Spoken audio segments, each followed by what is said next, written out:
বন্ধুদের সাথে আড্ডা, ক্লাসরুমের স্মৃতি সবই এখন স্মৃতি হয়ে থাকবে। শ্রদ্ধেয় শিক্ষক মন্ডলী, আপনাদের আদর, শাসন ও নির্দেশনার মাধ্যমে আমরা আজকের পর্যায়ে আসতে পেরেছি। আমাদের ভুল ত্রুটিগুলো ক্ষমা দৃষ্টিতে দেখবেন।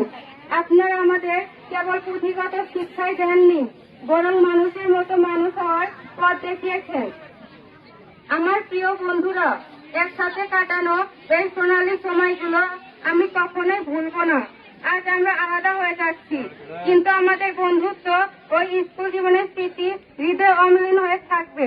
সবশেষে আমাদের ওপর যে বিশ্বাস রেখে আপনারা আমাদের সামনে থেকে এগিয়ে দিচ্ছেন, আমরা যেন তা রক্ষা করতে পারি। আমরা যেন জীবনের প্রতিটি ক্ষেত্রে ভালো মানুষ হিসেবে প্রতিষ্ঠিত হতে পারি।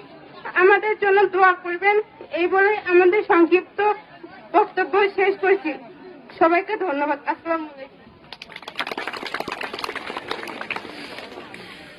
ধন্যবাদ রূপকে বিদায়ী বক্তব্য রাখার জন্য। এখন বিদায়ী ছাত্রছাত্রীদের পক্ষে বিদায়ী বক্তব্য রাখব মোসাম্মদ আফরিন।